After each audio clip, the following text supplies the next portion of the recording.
একটা বনের এক কোণে কিছু ছাগলের দল বাস করত। তারা সেখানে দলবদ্ধভাবে একসাথে হয়ে থাকত। এই বনেই বাস করত কিছু ভয়ানক বাঘ। তারা ছিল খুবই হিংস্র। তাদের জন্য কেউ বনে থাকতে পারত না। সেখানে ছাগলের দলগুলো বাঘের থেকে লুকিয়ে লুকিয়ে থাকত। ছাগল সর্দারের ছিল কড়া নির্দেশ। ছাগল সর্দার সীমানার মধ্যে পাহারাদার লাগিয়ে দেয়, যাতে কেউ বাইরে না যেতে পারে। কিছুদিন আগে ছাগল সর্দারের অনুমতি না নিয়ে একটা ছাগল বাইরে চলে গেছিল, আর তাকে বাঘে ধরে খেয়ে নেয়। তাই ছাগল সর্দার কড়া নির্দেশ দিয়ে দেয়, আর যদি কেউ তার অনুমতি না নিয়ে বাইরে চলে যায়, তাকে এভাবেই জেলে বন্দি করে রাখা হতো। একদিন ছাগল সর্দারের একটি ছানার জঙ্গল ঘুরে দেখার আগ্রহ জাগে। ছানাটি হাঁটতে হাঁটতে যখন সীমানার মধ্যে চলে আসে, তখন পাহারাদাররা তাকে আটকে দেয়। এই যে ছাগল ছানা, এখান থেকে যাওয়া যাবে না, তুমি এখন চলে যাও। কেন আমি চলে যাব? আমি তো এখানে জঙ্গল ঘুরে দেখার জন্য এসেছি। তোমরা সরো, আমি যাব এখান থেকে। তুমি যদি এখন এখান থেকে যাও, তাহলে তোমাকে বাঘে খেয়ে ফেলবে। তুমি ওদিকে যেতে পারবে না। আমাদের সর্দার এখান থেকে কাউকে যেতে না করেছে।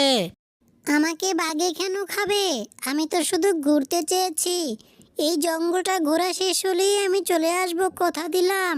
না বাবু, তুমি এখন এখান থেকে যেতে পারবে না। আমি এখান থেকে যাবই যাব। ছাগল ছানাটি পাহারাদারদের কথা না শুনে হাঁটা শুরু করলো, আর পাহারাদাররা তাকে থামিয়ে দিল। কিছুক্ষণ পরই সেখানে ছাগল ছানাটির মা চলে আসে।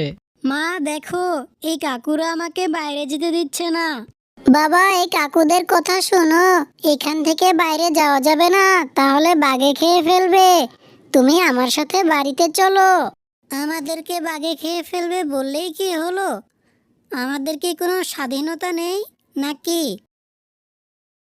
বন যখন পুরো অন্ধকার হয়ে যায় আর পাহারাদাররাও সেখানে না থাকে, তখন ছাগলছানাটি সেখান থেকে বাইরে চলে আসে। ছাগলছানা হাঁটতে হাঁটতে অনেক দূর চলে আসে, কিন্তু বনের কোনো জায়গায় কাউকেই দেখতে পায় না।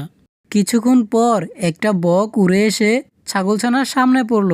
বকটি ছাগলছানাকে বলল, এই ফাঁকা জঙ্গলের মধ্যে তুমি কাকে চাও? এখানে তো কেউই নাই, আর তুমি এখানে কিভাবে দাঁড়িয়ে আছো? চলে যাও এখান থেকে, বাঘ কিন্তু তোমাকে খেয়ে ফেলবে। বক কাকু, তুমি কি আমাকে সেই বাঘের কাছে নিয়ে যেতে পারবে? আমি বাঘের কাছে যাব আর বাঘদেরকে বলবো কেন তারা সবাইকে ভয় দেখাচ্ছে। তুমি বাঘের কাছে যাবে? কি বলছো? তাহলে চলো আমার সাথে। ছানাটি ছিল ছাগল সর্দারেরই একটি ছানা, আর তাকে খুঁজে না পেয়ে সবাই তো চিন্তায় পড়ে যায়।